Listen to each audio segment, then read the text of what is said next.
Estamos finalizando el mes de noviembre y cada vez se acerca más esa época del año en que nuestras plantas se toman un descanso de su crecimiento. Sin embargo, el tema de la hibernación o dormancia en las plantas carnívoras sigue siendo un tema de debate actualmente, así que en este video veremos algunos puntos a tener en cuenta sobre este interesante tema.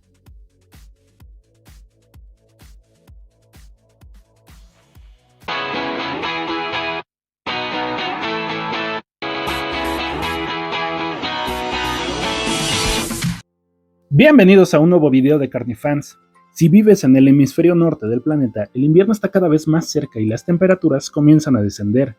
Con esto, es posible que hayas notado que tus plantas carnívoras han empezado a detener su crecimiento o a marchitar sus hojas, aunque por otro lado, también existe la posibilidad de que tu clima no presente tantas variaciones y el frío durante el invierno sea prácticamente nulo. Esto sucede muy a menudo en regiones del planeta que se encuentran cerca del ecuador, pues la inclinación en el eje de rotación del planeta no hace variar tanto el clima como si lo hace en las zonas cercanas a los polos, donde los días en invierno son bastante cortos a comparación de la duración en verano. Todo esto nos lleva a un tema muy interesante y del cual he tenido ganas de hablarles desde hace tiempo, y es si es realmente necesario que las plantas carnívoras hibernen.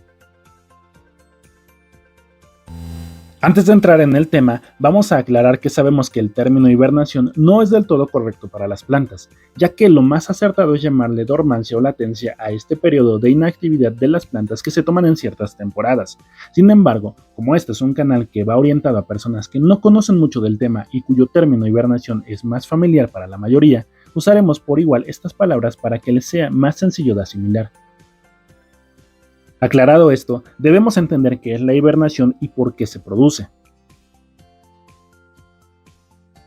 Hasta el día de hoy, las plantas carnívoras se pueden encontrar en todos los continentes del planeta a excepción de la Antártida, y esto quiere decir que han podido adaptarse a climas totalmente diferentes entre sí, y cada especie ha tenido miles o millones de años para poder desarrollar métodos de supervivencia que permitan a su especie prevalecer durante generaciones. Algunas plantas viven en entornos donde los cambios climáticos son casi inexistentes y cuyas temperaturas apenas si oscilan unos pocos grados durante el año, es decir, no experimentan inviernos fríos a comparación de sus veranos. Sin embargo, otras más no viven en ambientes tan favorables y recurren a métodos un tanto extremos para lograr que su especie sobreviva, y sacrifican su propia vida por el bien de su propia especie. Y es que existen plantas que solo tienen unos pocos meses de climas adecuados con suficiente agua y temperaturas suaves antes de pasar por veranos extremadamente secos donde la vida apenas puede sostenerse, y luchan contra el reloj para crecer, madurar y generar semillas antes de que el buen tiempo termine. Y es por eso que algunas especies de plantas carnívoras solo viven un año o la etapa de producir semillas puede acabar con su vida, pues la planta determina que su ciclo ha terminado. Pero como no todo es blanco o negro, también existen otros métodos que las plantas han podido desarrollar para que su especie prevalezca aun cuando las condiciones climáticas son adversas.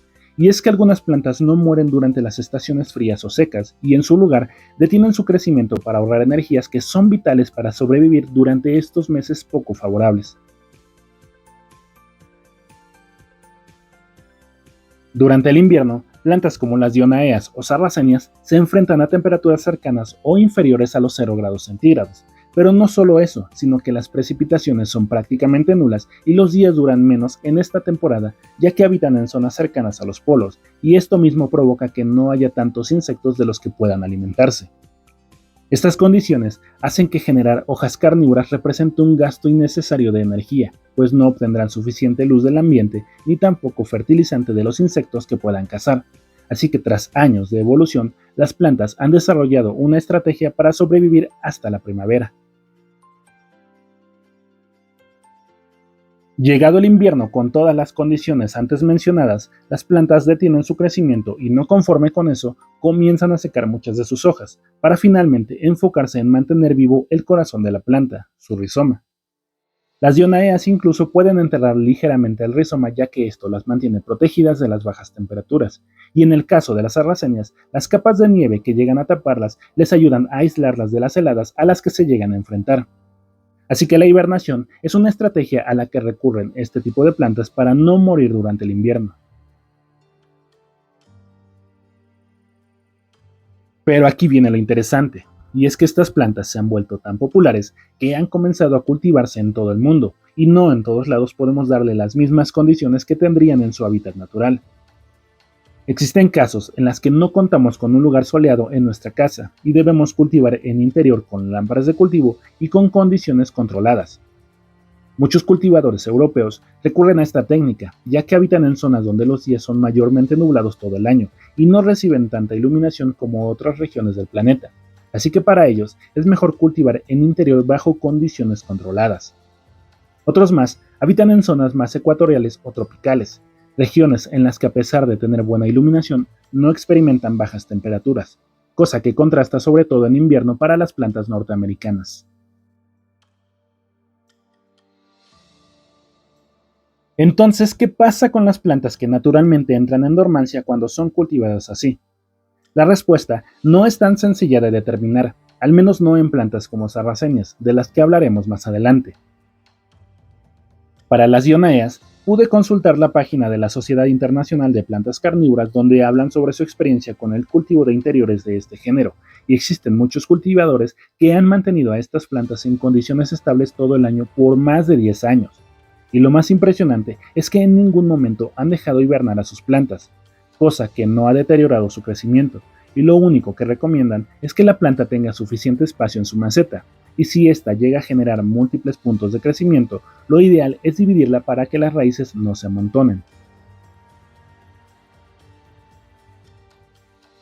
Algo a resaltar sobre el cultivo de las dionaeas y su hábitat natural es que en la naturaleza no experimentan temperaturas frías tan extremas como sí lo hacen las sarracenias, así que no podemos comparar del todo la capacidad de tolerar el frío entre ambas plantas.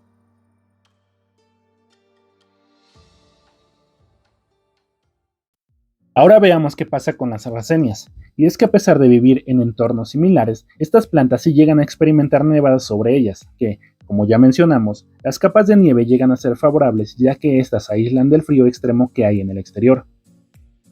El cultivo de sarracenias en interior tampoco es nuevo, sin embargo, en este caso, no pude encontrar información tan precisa sobre el crecimiento de estas plantas en entornos controlados por largos periodos de tiempo como sí lo pude encontrar para las dionaeas.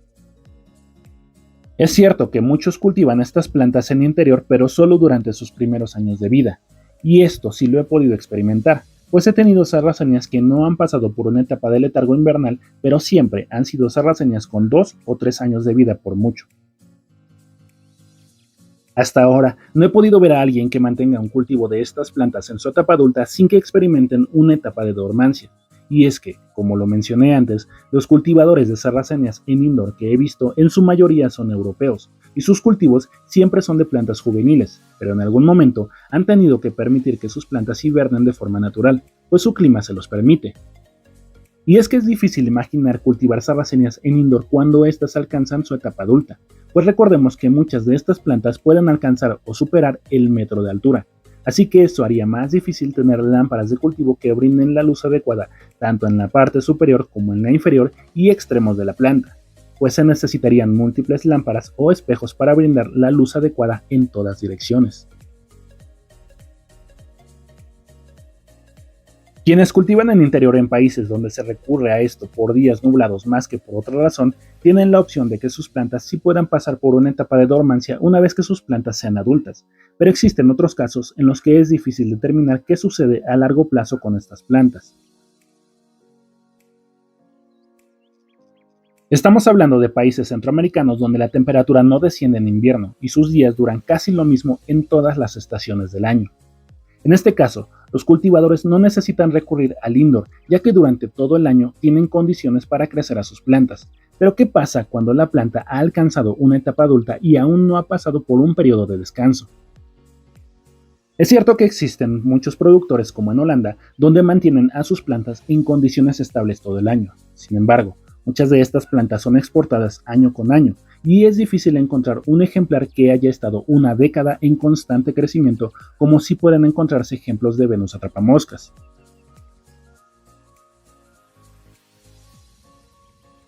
Si alguien entre aquellos que ven este video ha mantenido un cultivo de una sarracenia donde no haya pasado por una etapa de hibernación durante años, me encantaría leer en los comentarios cuál ha sido su experiencia y desde dónde nos escribe para saber en qué condiciones tienen a sus plantas.